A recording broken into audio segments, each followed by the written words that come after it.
la fortaleza y la inspiración para todos los que, olvidando el yo, están resueltos a aprender y a compartir sin reservas.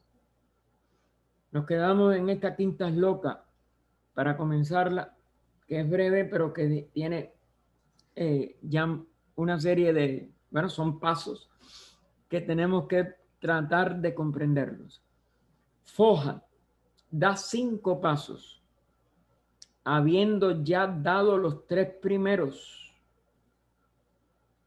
y construye una rueda alada en cada ángulo del cuadrado para los 4 santos y sus huestes. La primera parte, que es lo que ella marca como inciso A, nos dice los pasos.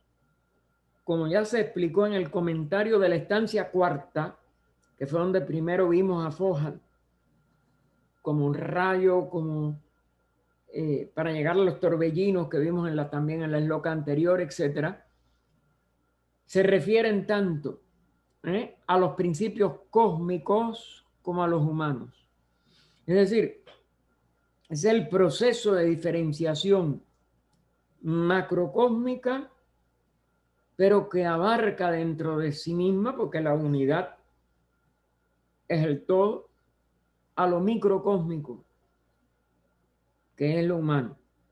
Recuerden que el reino humano es el que refleja mejor y más acabadamente del total a lo aparentemente separado o individual o hasta personal, estas leyes de la manifestación, o esta ley, porque es una sola en el fondo, de la manifestación, que también llamamos evolución.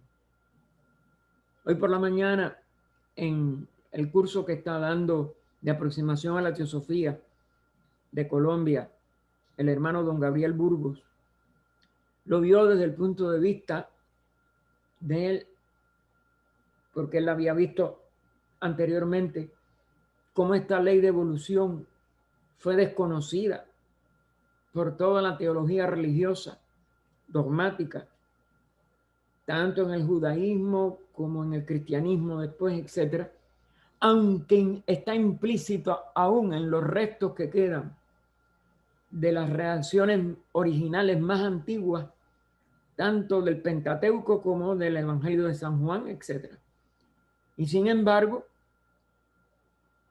él lo trató hoy como a un mismo sacerdote que nació en 1881, muere en 1955, el célebre Teilhard de Chardin, que era jesuita, etcétera, que fue excomulgado y que solamente muy recientemente se ha levantado la excomunión contra él, porque fue totalmente injusta.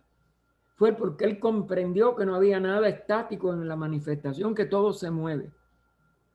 Los que puedan, busquen, porque hay, y los que no yo les facilito, hay ¿cómo se llama? Un sitio donde se está poniendo por Catalina, la hermana que vive en Adiar de Colombia, estas grabaciones. Busquen las grabaciones anteriores si quieren, porque todas las clases son extraordinarias, pero la de hoy, don Gabriel hizo un estudio que a mí me erizó. Yo sabía de algunos sacerdotes en Cuba, sobre todo un carmelita, que estuvo al frente de la iglesia del Carmen de la ciudad donde yo vivía, y que era español, y que debe de estar todavía vivo porque era muy joven. Es lo que regresó a España porque él había pedido ser de clausura. Le concedieron la clausura a un convento de clausura carmelita que está cerca ahí de Salamanca. Ramón se llama él. Y este hombre no solo entendía Teilhard de Chardin y no tenía miedo de que sus feligresas conocieran la existencia de estas ideas, sino que, sobre todo a partir de 1986, le estoy hablando todavía del siglo pasado, él celebraba, o a partir del 87, porque claro, en el 86 no se sabía en Cuba en esos momentos, Él celebraba la muerte o tránsito a la vida superior, como le llamamos nosotros también, de Krishnamurti. Y publicaba una revistica para la congregación de la Iglesia del Carmen de Matanzas, que es el nombre de la ciudad, donde incluía siempre pensamientos de Teilhard de Chardin y pensamientos de Krishnamurti. Y en el primer viaje que él después dio a España, que iba cada rato a ver su familia y, claro, superior de su orden, etc., pues llevaba videos de Krishnamurti, los libros de Krishnamurti, y formaban parte de la biblioteca parroquial. Un ser extraordinario de sensibilidad, de verdadero místico y de verdadero sacerdote que cumplía los votos en toda su integridad. De verdad, un ser extraordinario. Pues hoy don Gabriel nos trajo ahí una visión de la evolución según Teilhard de Chardin, presentado en un PowerPoint extraordinariamente gráfico y fácil de entender. Y bueno, como les decía, comenzó con un pensamiento, por lo que él sufrió y por lo que él pasó, de Albert Einstein, ¿no? Es más fácil desintegrar un átomo, decía Albert Einstein, que desintegrar los prejuicios. Y no voy a perder más tiempo porque nosotros estamos en otro estudio, pero si pueden, busquen esa séptima. Es la séptima. Le dije, óigame, don Gabriel, era la séptima, tenía que ser de esta calidad. Los pasos a que se refiere esta es loca, como ya se explicó en el comentario de la estancia cuarta, se refieren tanto a los principios cósmicos como a los humanos. Los últimos, según la división exotérica con X, los humanos son 3, espíritu, alma y cuerpo. Y según los cálculos esotéricos, 7 principios. Como todas las leyes, la luz, etcétera, los sonidos de la escala musical, todos se desenvuelven en 7, aunque sigan siendo 1. Otro de los puntos que no podemos perder, porque no se dividen, aparecen en el maya como 7. Siguen siendo la misma unidad total que nunca disminuye, aumenta, se divide, pero que proyecta la manifestación en esas sombras centenarias o en esas expresiones aparentemente séptuples por esta ley fundamental de la evolución que es centenaria también en toda una serie de aspectos. Uno de los aspectos, por ejemplo, que cita en cuanto al reino mineral son los aspectos químicos. Cuando nosotros comprendemos la tabla periódica de los elementos químicos, sobre todo como la planteó Sir William Crookes, que fue el que fue, como si dijéramos, ayudado para que comprendiera esta ley de la manifestación, vemos que aún los elementos químicos surgen como centenarios, pero siguen siendo nada más que el espacio. Pero si ustedes buscan la tabla de periódica por Crookes, ustedes ven el centenario actuando inmediatamente. Así que, según los cálculos esotéricos, 7 principios, que en el caso ya aplicado al humano, 3 rayos de la esencia y 4 aspectos. Y lo aplican a muchas otras cosas y están los 3 colores primarios y los 4 aspectos secundarios o colores secundarios. Y nos dice ella, los 4 aspectos son el cuerpo, su vida o vitalidad, lo que llamamos también prana, y el doble del cuerpo, el doble etérico linga sarira de los antiguos indostánicos, aunque haya ciertas cosas que no son exactas en vida, en muerte. Todos esos detalles son detalles, pero lo fundamental es esto. Esta es la tríada que desaparece con la muerte de la persona. y el Kamarupa que se desintegra en Kamaloka después. Pero ese sigue siendo un aspecto y por ende los 4 aspectos, los más transitorios y sin embargo los más importantes para la expresión de la ley de evolución. Porque si no evolucionamos en este plano, nunca aprenderemos la esencia de la verdadera tríada imperecedera, inmortal, que se convierte nada más que en la realidad del monádica total, o que es en sí misma la realidad monádica íntegra. Los que hayan estudiado el budismo esotérico del señor Sinet, recuerden que fue la primera obra que a través de las cartas se publicaron después de Isis sin velo, pero la primera en el sentido de la que expresa esta ley sectenaria directamente. Isis sin velo lo dejó velado, pero está. Y entonces los que hayan estudiado el budismo esotérico del señor Sinet fácilmente podrán comprender la nomenclatura. Y esta nomenclatura ya fue relacionando a toda la doctrina secreta con ella y después, ¿dónde lo incluyó? De una manera fantásticamente, como dijéramos, didáctica, que es lo que demuestra que ella también sabía enseñar y poner los temas ordenados, pero cuando podía concretarse a una sola intención.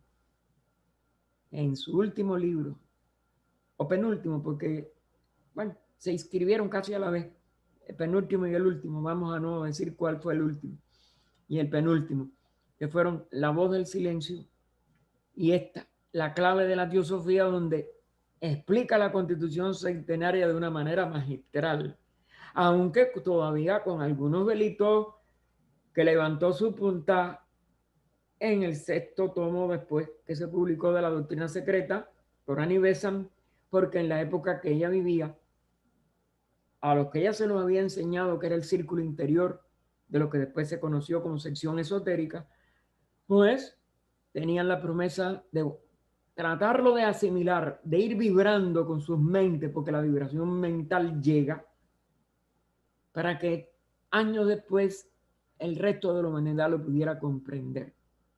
No es que fuera a ser secreto para siempre y todas las cosas truculentas que mucha gente piensa. Era que hay que preparar la conciencia humana para que pueda de verdad descubrir lo más profundo.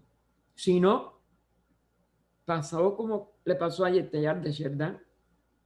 Sus propios de su propia religión lo rechazaron porque no pudo romper sus prejuicios. Porque es muy difícil destruir los prejuicios. Existen 2 escuelas esotéricas, o más bien una escuela dividida en 2 secciones.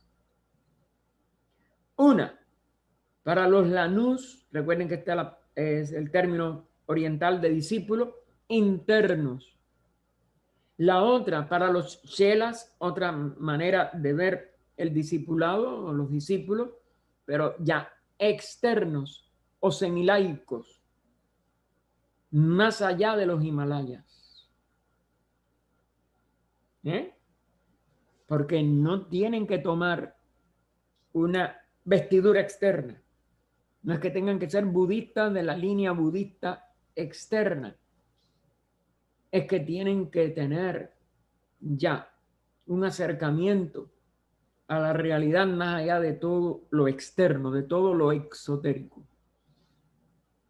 La primera enseña una división sectenaria, es decir, la línea de los Lanús internos, la primera sección de esta parte de la doctrina esotérica de los grandes Mahatmas.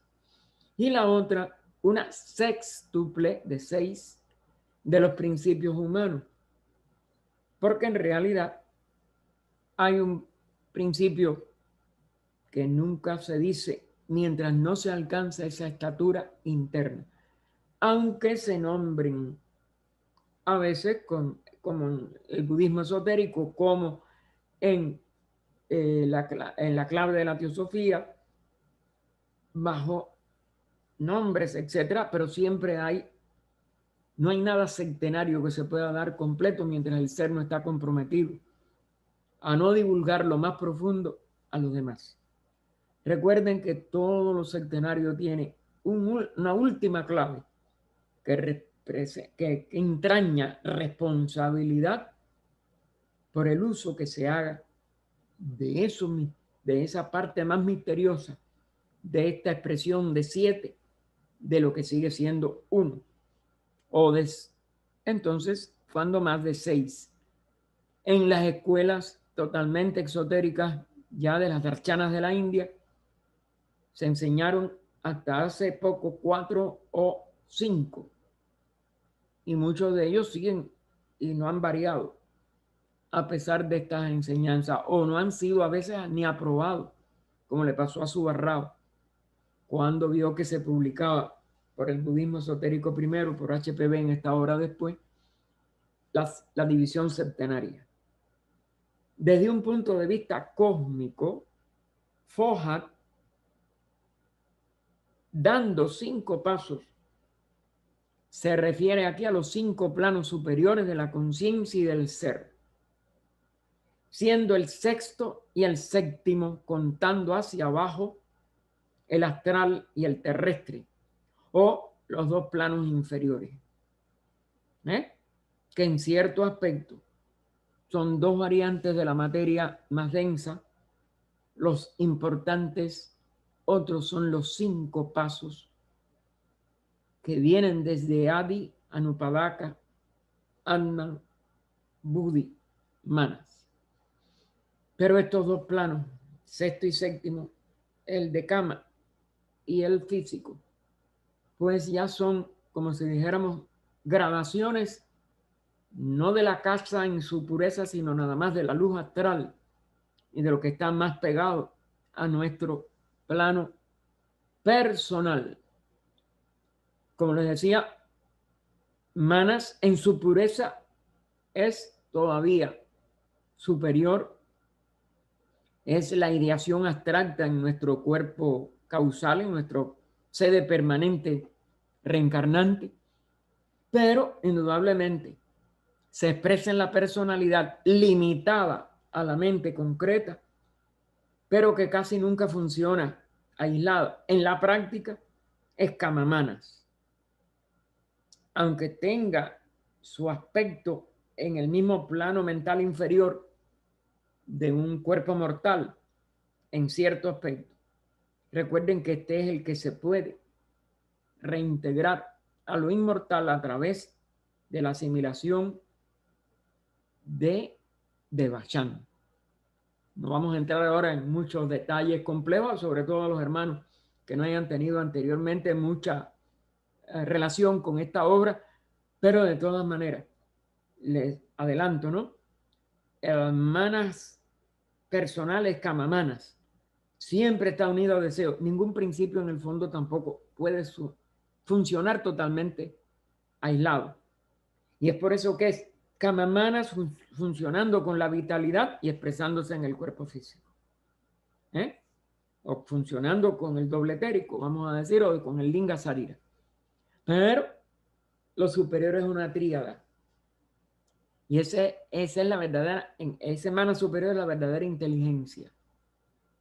La mente concreta es un reflejo de inteligencia que podemos nosotros tratar, pero esa es la mente que se equivoca, esa es la mente que se envanece como separada, esa es la mente que se dogmatiza como si dijéramos prejuiciosa, los prejuicios de que hablaba Einstein, etc. Vayan penetrando todo esto, aplíquenlo al estudio de ustedes mismos y ustedes, y de otras, aún de la clave de la teosofía, todas estas cosas. Váyanse apoyando y van a entender mejor este y otros comentarios que en un aislado no parecen ser muy claros y que sin embargo se van aclarando al estudiante si nos asomamos a ellos desde un punto de vista más integral. El inciso B, que decía construye una rueda alada en cada ángulo del cuadrado para los 4 santos y después de punto suspensivo y sus huestes. Las 4 ruedas aladas en cada ángulo para los 4 santos y sus ejércitos, o sea, huestes, que es como ella completa aquí entre comillas lo que está, parece que en el total de la estanza que tiene puntos, de la esloca que tiene puntos suspensivos, obviamente. Estos son los 4 maharrayas, o grandes rectores, o grandes reyes, porque un raya es un rey, grandes reyes de los Dhyan-Chohans, los devas que presiden sobre cada uno de los 4 puntos cardinales. Fíjense cómo este cuadrado que forma una cruz, etcétera, y que ella insinuó desde Isis sin velo, busquen el tomo segundo, en la edición electrónica hecha en España, en el CD de España, página 171, 72, a los hermanos que quieran profundizar e ir relacionando con Isis, pues ustedes verán allí cómo ella habla de todo esto e insinúa la constitución centenaria del hombre, pero no la declara finalmente, pero está clarísima en todo lo que ella desarrolla en esa parte de Isis sin velo. Son los regentes, estas 4 ruedas aladas, este cuadrado, etc. Son los regentes, o ángeles que gobiernan las fuerzas cósmicas del norte, sur, este y oeste. Fuerzas que poseen cada una distinta propiedad oculta. No hay nada en la manifestación que sea, como si dijéramos, de adorno o algo de más, o que nada más que sea inferior y no tenga importancia. No hay nada superior, no hay nada superior, no hay arriba, no hay abajo. Estas son las de las declaraciones fundamentales de Hermes Trismegisto, tanto el egipcio como su versión después griega. Y entonces las fuerzas, sabemos algunas cositas como la brújula, por ejemplo, que nos indica el norte, etcétera, pero no nos damos cuenta de la parte más profunda, de la parte más real profunda de estos 4 direcciones de la superficie. Recuerden que las direcciones son 7. Las 4 superficiales, el cenit que está arriba, el nadir que es el que va hacia abajo, y el punto central de donde surgen y retornan, que es el 7. Por eso el 6 y el 7 tienen que ver con algo que es origen y fin, alfa y omega, como lo expresaba hoy las enseñanzas viendo la ley de evolución según Teilhard de Chardin. Entonces estos seres están también relacionados con karma. Son los 4 grandes rectores del karma, sobre todo humano. Recuerden que el karma funciona desde el principio de la manifestación hasta su último o su última expresión de absorción dentro de ella misma. Pero tiene una función muy específicamente aplicada a este reino único de todos los reinos, que es el humano, y que es el principal, por el cual los 6 anteriores, los 3 elementales, mineral, vegetal, animal, que preceden al ser humano, consideramos, son para que puedan llegarse a expresar esta única etapa, la etapa humana, y todo lo que sigue después está también más allá del karma, como lo entendemos en el nivel humano. ¿Por qué? Porque el único agente libre en la naturaleza es el ser humano. Por mucho que ignore, por mucho que se confunda, por mucho que se prejuicie por una línea materialista o una línea dogmática religiosa o una línea dogmática científica o la que sea. El ser humano mantiene dentro de sí la decisión inalienable de responder de nuevo, aun cuando haya dado respuestas incorrectas o fanáticas o ausentes de la cualidad de lo que llamamos libre albedrío, etc. En todo el pasado, cada nueva respuesta puede ser desde desprendiéndose de alguno de estos aspectos hasta enteramente libre. Porque esa es la cualidad de la verdadera alma humana. Ah, que casi nunca la usamos. Correcto. Pero que siempre está a nuestro alcance. Mientras seamos seres humanos, no la podemos perder. A no ser las excepciones de un ser humano que rompe su vínculo con el alma espiritual por bestialidad, brutalidad o ausencia de expresión humana total. Porque indudablemente que el alma escapa de un cuerpo indigno de la evolución en que está enfrascada. Pero ese ser ya no tiene ni aún ese yo reflejado de la persona como parte del ego, sino que queda los efectos de sus, como éramos, violaciones de la ley de la naturaleza. Así que estos seres están también relacionados con karma, pues el karma necesita para poner en práctica sus decretos de agentes físicos y materiales, porque eso no es abstracto.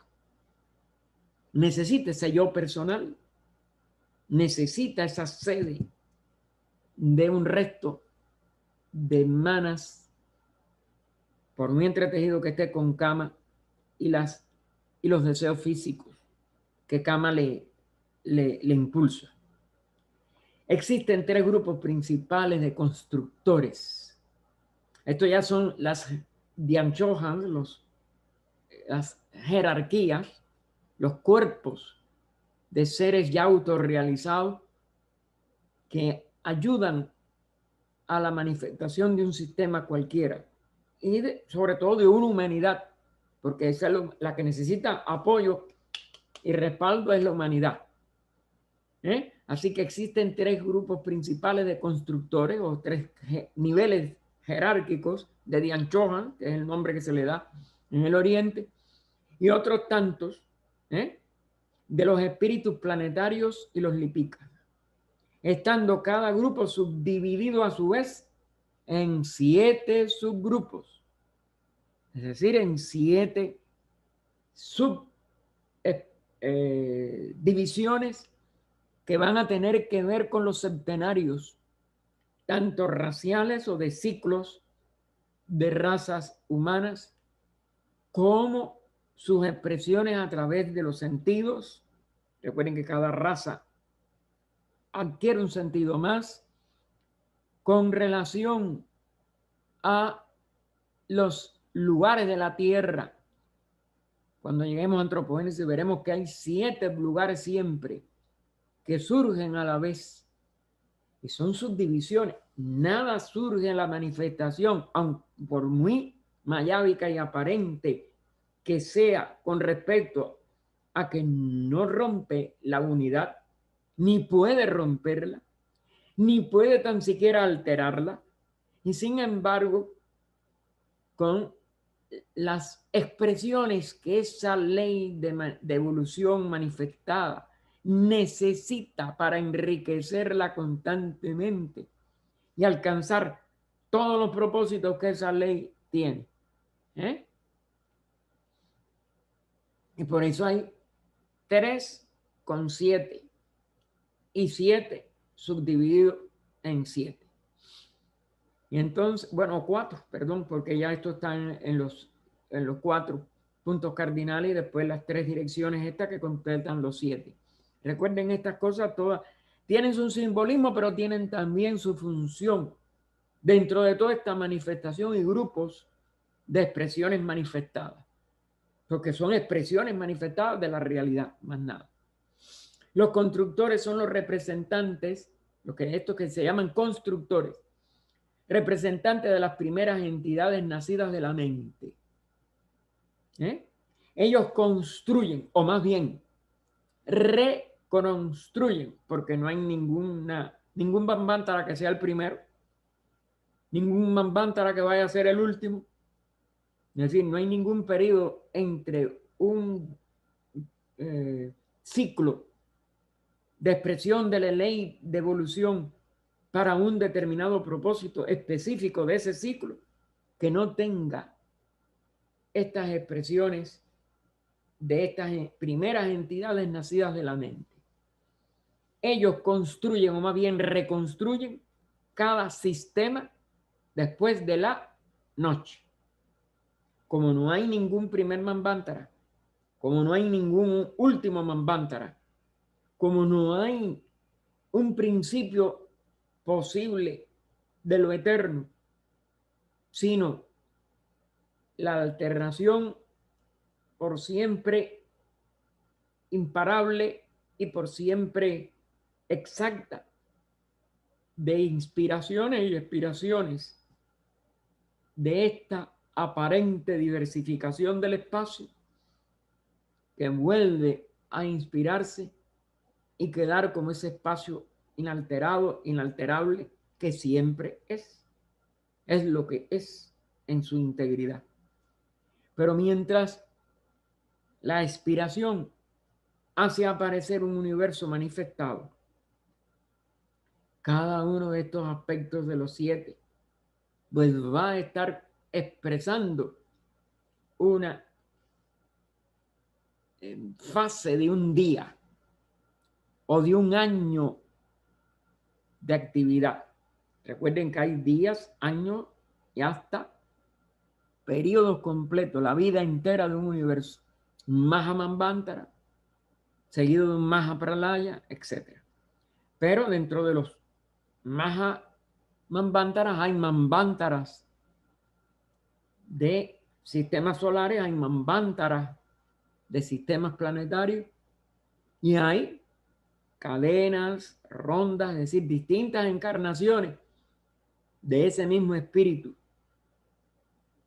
universal o planetario, con todas estas subdivisiones sectenarias que estamos viendo aquí. Parece un rompecabezas y un abracadabra, y sin embargo todo se va encajando en el ritmo de 1, 3, 7, 7, etc. Y todos los múltiplos de 7 que puedan convenir de acuerdo al nivel de análisis que cada uno de ustedes llegue. Así que reconstruyen cada sistema después de cada noche, para un día. El segundo grupo de los constructores es el arquitecto de nuestra cadena planetaria. De estos 3 grupos principales de constructores, el segundo es el de nuestra cadena planetaria. Y por ello es el que está, como si dijéramos, rigiendo nuestro actual sistema manvantario. Es el arquitecto de nuestra cadena planetaria exclusivamente. Y el tercero es el progenitor de nuestra humanidad, el prototipo macrocósmico del microcosmo, es decir, de la humanidad total nuestra. Ese es el tercer grupo de los constructores. Y tiene que ver nada más con nuestra humanidad, la de este sistema planetario. Y la de esta encarnación de este sistema planetario, que nosotros, como es natural, somos 7 grandes reinos y tenemos 7 globos con 7 veces la vida en cada globo, con 7 periodos mundiales en cada una de estas expresiones de vida, con 7 razas, con 7 subrazas. Es decir, ya todo lo demás que sigue son múltiplos de los 7. Y cada uno, como por tanto, está regido por cada uno de estos ciclos humanos está regido por este tercer grupo de constructores de nuestra cadena planetaria, de nuestra humanidad en nuestra cadena planetaria, para hablar con más propiedad. Los espíritus planetarios son los espíritus que animan a los astros en general y a los planetas especialmente. A los planetas rigen los destinos de los hombres que han nacido bajo una u otra de sus constelaciones. Ahí viene también la relación, pero ya con las constelaciones. Recuerden que pasa como con las jerarquías manifestadoras o creadoras, que también a veces se les llama. La palabra creación, recuerden que no podemos confundirla con el concepto de creación dogmática de las religiones, sino con el proceso de construcción de ese sistema. Y bueno, cuando vamos ya a las constelaciones, recuerden que el 7 se convierte en 12. 7 más 5, porque todas estas jerarquías llegan en cierto nivel a 12, pero, por ejemplo, nuestro actual sistema, ya 5 completaron su labor, porque están esas 5 adicionales para el inicio de un proceso de una encarnación de este logos planetario. Y 5 ya pasaron y seguimos entonces con 7 jerarquías planetarias, de ciertas jerarquías constructoras o sí, jerarquías, porque es el nombre que mejor hay que darle, o constructores que llamamos del tercer grupo. Así que han nacido todos bajo una u otra de las constelaciones. El segundo y tercer grupo, que pertenecen a otros sistemas, desempeñan las mismas funciones y todos rigen varios departamentos de la naturaleza que tienen que ver con el septenario. Los Lipika, recuerden que estos son escribientes, la palabra, ¿no? Los que escriben el karma, los que llevan los récords, que también se le llaman anales acásicos, porque es en el acasa donde eso queda, como dijéramos, la vibración.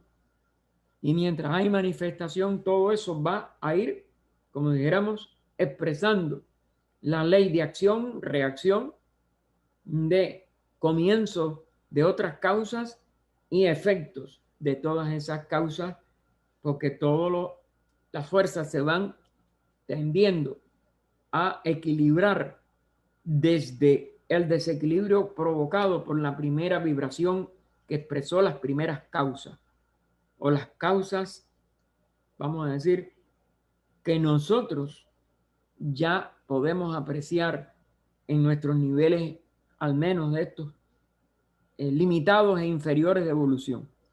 Así que los Lipika, que son estos escribientes, que se describen en el comentario número 6 de la estancia cuarta, a la que ya nos referimos, son los espíritus del universo. Mientras que los constructores son únicamente nuestras propias deidades planetarias. Los Lipika se hayan relacionado con karma, siendo sus registradores directos, es decir, los que dejan esa constancia en estos anales de la casa, que son los anales kármicos, tanto de cada criatura como de todas sus relaciones, o todos los karmas colectivos, familiar, de nación, de localidad, de profesiones, de uniones en una institución como esta, cualquier cosa de esta, nos está enlazando por un karma que abarca a muchos seres. Y por eso Anibesan siempre decía, comprender la generalidad, los principios fundamentales de la ley kármica es nada más que algo bastante asequible a cualquier mente sincera. Comprender todas sus interrelaciones y consecuencias al detalle, solamente un adepto. Así que no se hallen muy, como dijéramos, apesadumbrados, porque ustedes no puedan entender porque mientras seamos humanos va a ser muy difícil que podamos abarcar una cosa tan compleja y de tantos detalles y de tantas posibilidades como estos karmas que ya no son individuales sino colectivos. El karma de una nación, el karma de una ciudad, el karma de una familia entera a través de varios siglos o de varios milenios. Todo eso, hermanos, es imposible de comprender mientras seamos limitados o estemos limitados al nivel humano. Solamente los adeptos son los que se abren a estas alturas inmensas de la espiritualidad más alta y por tanto de la comprensión del karma en estos niveles tan universales y tan colosales. Entonces llegamos a la sexta shloka. Los lipicas, aquí lo ponen en singular, no sé por qué a veces, sí, ella creo que aquí lo tradujo siempre en singular. Los lipicas, porque lipica es nada más que una función, la del escribiente, circunscriben el triángulo. El primer uno, la línea vertical o número 1, el cubo, el segundo 1 y el pentágono dentro del huevo, círculo. Hasta ahí el inciso A, que veremos algo del comentario. Es el anillo llamado no se pasa, entre comillas, para los que descienden y ascienden, como también para los, nos pone entre paréntesis, que durante el kalpa están marchando hacia el gran día. Sé con nosotros. Aquí vienen expresiones no solo profundísimas que vamos a tratar de comprender, sino bellísimas y muy, muy sabias, porque todas cumplen una función en todo esta ideación cósmica, este plan de evolución cósmico que llamamos el plan de evolución o el gran plan cuando se aplica a la humanidad. Ahí, hasta ahí el inciso B. Así fueron formados los Arupa y los Rupa. Arupa sin forma, sin vehículo objetivo, y los Rupa los conforma con un vehículo denso, con un vehículo con forma. El mundo informe y el mundo de las formas, nos aclara ella entre paréntesis. De la luz única, de la luz única, fue el primer rayo que vimos de luz en la primera diferenciación y es foja. De la luz única, 7 luces. De cada una de las 7, 7 veces 7 luces. Las ruedas, recuerden los 4 grandes maharayas, vigilan el anillo. El anillo no se pasa. Se está refiriendo a parte de la misma expresión. El anillo llamado no se pasa. Las ruedas vigilan ese anillo. El comentario nos dice, la estancia prosigue con una descripción minuciosa, minuciosa, de las órdenes de la jerarquía angélica, lo que llaman en el oriente los devas, del grupo de 4 y 7, emanan los grupos de 10. Los que hayan estudiado algo de Cábala saben que los 7 sefirot junto con la corona sefirotal forman el 10 y que eso es lo que es el universo íntegro, completo. Y aquí está esta misma también relación, que es lo que en cierto aspecto, como es natural, nos encierra también en las enseñanzas de Pitágoras, la década pitagórica. Y por eso el 10 tiene doctrina esotérica, un valor que tenemos que seguir profundizando mientras estudiemos y no alcancemos la estatura de ese adictado que nos dará todas las posibilidades. Así que emanan los grupos de 10 y entonces del grupo de 4 y 7 emanan los grupos de 10 nacidos de la mente, o 12 o 21, etcétera. Ya hablamos del 12, las constelaciones zodiacales, pero eso sigue teniendo el 3 por 7 que nos da 21 y otros múltiplos de 7 o de cualquiera de estos números, que todos están en relaciones con jerarquías, es decir,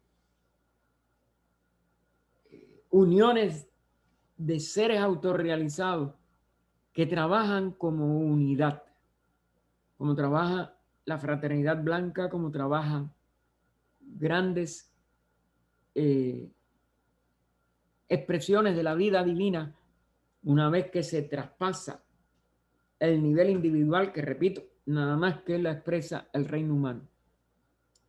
Por eso, si no empezamos a trabajar en armonía y en verdadera fraternidad, jamás podremos alcanzar ninguna estatura que nos lleve al adictado, porque el adictado es totalmente salir del nivel individual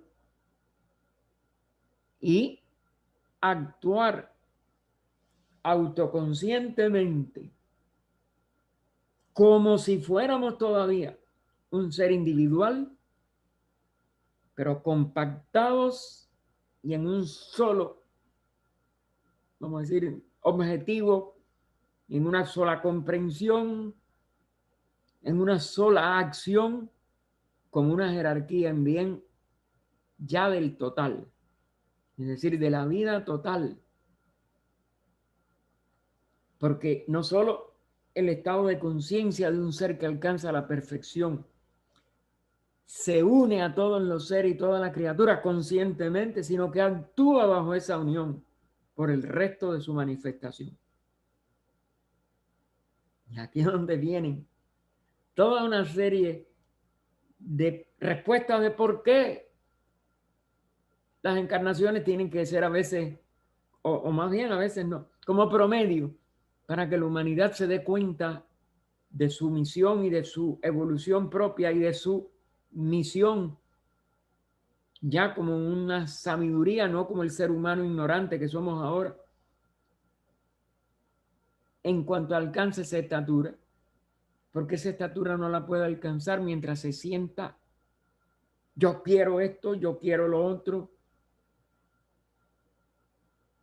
y vislumbre de ello nos los dio sobre todo Krishnamurti. Mientras existe el yo, no puede haber solución a ninguno de los conflictos humanos. Nada más podemos llegar a un crecimiento y a una comprensión de nuestras etapas verdaderamente espirituales por unidad total,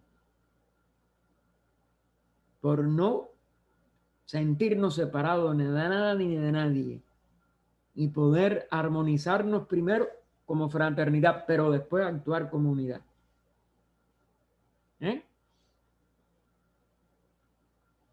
Entonces nos dice, fíjense que ella no pudo publicar las estancias completas. Aquí nos dice bien claro, la estancia prosigue con una descripción minuciosa de las órdenes de la jerarquía angélica. Del grupo de 4 y 7 emanan los grupos de 10 nacidos de la mente, o 12 o 21, estando todos divididos a su vez en subgrupos, pero no en separaciones, en subgrupos, porque es lo que cada uno tiene que realizar dentro del total, dentro del todo, o subgrupos de septenas, novenas, docenas. Recuerden que las novenas aún los que hayan tenido educación católica, las novenas a la Virgen, las novenas de tal cosa. Y así sucesivamente. Nada de esa numeración vino al acaso a ninguna expresión religiosa o espiritual, aunque después se dogmatizara en que había que hacer tal cosa porque si no el santo, porque si no sé qué. Todo eso son tergiversaciones. Pero son expresiones de la ley, de cómo lo uno que llega a expresarse como individualidad tiene a su vez que ir comprendiendo su entrelazamiento, que es lo que llamamos en el lenguaje del yoga y de otras escuelas, ¿no? El sendero de retorno o el sendero espiritual, que no hay ningún sendero afuera, ni hay que hacer una carretera. Es como dentro del ser humano tiene que empezar a comprender su unidad con 3, 7, 10, 12, 21, septenas, novenas, docenas, las 12 como expresiones de la misma ley de las constelaciones, y así sucesivamente, hasta confundirse la mente en esta enumeración interminable de huestes y seres celestiales, cada uno con su función distinta en el gobierno del cosmos visible durante la existencia del mismo. Y fíjense que pone cosmos con K. Es decir, que las expresiones de trabajo conjunto no es desde la, vamos a decir, desde la individualidad al todo y otra vez y ya, sino que va, como dijéramos, creciendo en funciones jerárquicas en las cuales el ser se tiene que ir armonizando para poder englobar a la misión total, que como ser autorrealizado va a contribuir, pero dentro de todos estos subgrupos, con, como si dijéramos, con específicas coloraciones o funciones dentro de cada uno de todos estos grupos. ¿Cómo eso se puede hacer en armonía con el natural y con las notas o las vibraciones adecuadas? O sea, habría que ser, y por eso quizás una de las cosas que tendremos que ir aprendiendo en alguna de las encarnaciones, a ser capaces de hacer música sinfónica, etcétera, es decir, donde cientos de profesores, todos hacen sonidos diferentes y todo es una sola sinfonía o una sola obra maestra para llevar un mensaje a la humanidad, que se convierte, como decían Leadbeater y Besant cuando escribieron Formas del Pensamiento, en una verdadera catedral o en una verdadera expresión de una belleza de un solo edificio. Es decir, sigue siendo una sola obra y sigue teniendo un solo efecto en los mundos mental, espiritual y sabe Dios, los superiores. Porque esa es la mente ya creadora de los grandes artistas. Pero tiene que ser mucho más en los grandes adeptos. Ven la inmensa belleza y complejidad, pero también la función una y coordinada de estas almas mientras más crecen, más se unen, pero no solo más se unen, sino más diversamente expresan esa unión consciente en labores que son no solo de una complejidad, no solo de una creación bellísima, no solo de una creación inmensa, sino de una utilidad en el enriquecimiento de la expresión del universo, hermano. Y eso está encerrado aquí en estas palabritas, donde hay aquí algo que todavía nosotros no podemos ni tan siquiera columbrar a dónde nos va a llevar. Pero sí que es sublime, inmenso y útil para toda la manifestación. Esa es la función de los grandes seres.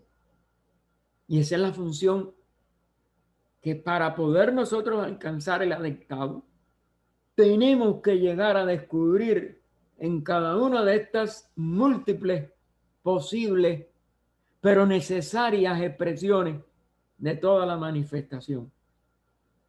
Luego no es para, yo quiero salir de ancho, para salir de la vida humana, para olvidar, es para poder ser una contribución efectiva, original, irrepetible, porque la manifestación siempre no va a repetir, no va a clonar nada.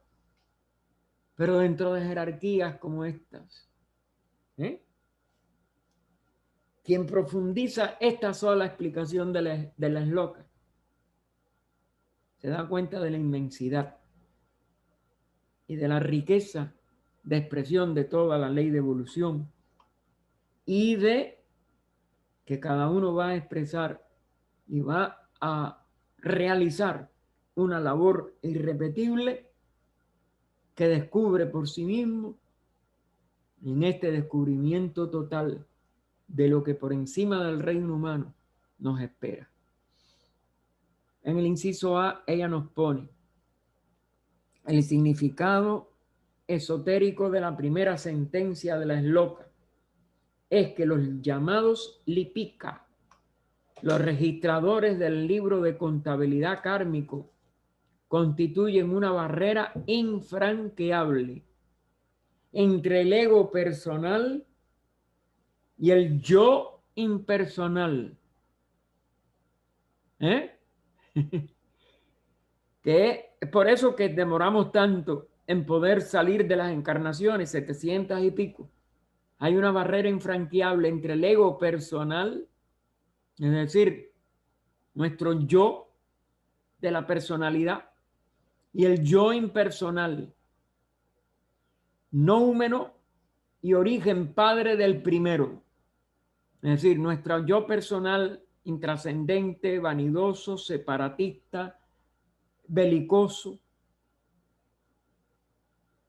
y a veces, vamos a decir, irracional, estúpido, prejuiciado, es sin embargo una expresión limitada que tenemos que ir ampliando para que pueda dejar de tener esas cualidades negativas de la causa y origen padre, que es el yo impersonal. Tenemos que llegar a expresar ese yo impersonal en nuestra personalidad. Para ello, ella tiene que dejar de ser todas estas negatividades que ahora muestra o que ahora exhibe. De aquí la alegoría. Ellos circunscriben al mundo manifestado de materia dentro del anillo. No se pasa. No podemos pasar de la personalidad mientras ella no refleje a su manifestador. No es creador, pero sí manifestador. Este mundo es el símbolo objetivo del uno dividido en los muchos. Y mientras nos sentamos divididos, mientras nos sentamos muchos, mientras nos sintamos personas más importantes que los demás, o que tenemos que dominar a los demás, o que tenemos que guiar a los demás, permaneceremos sin pasar el anillo.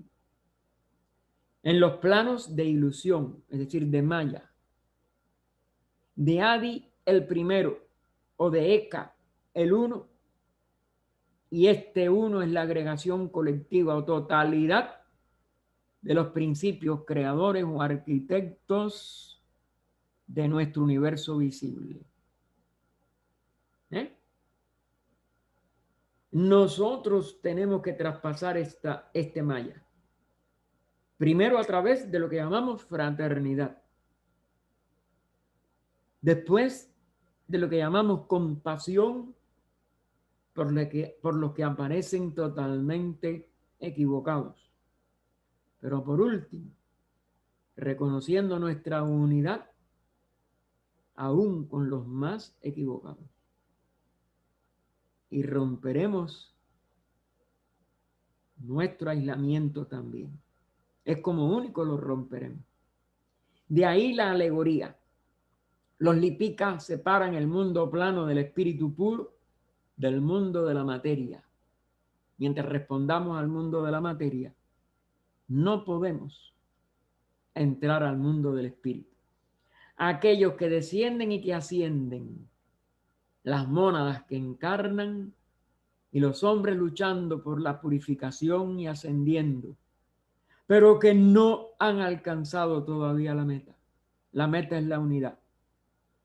O se produce a través de la unidad, para hablarlo con mejor propiedad.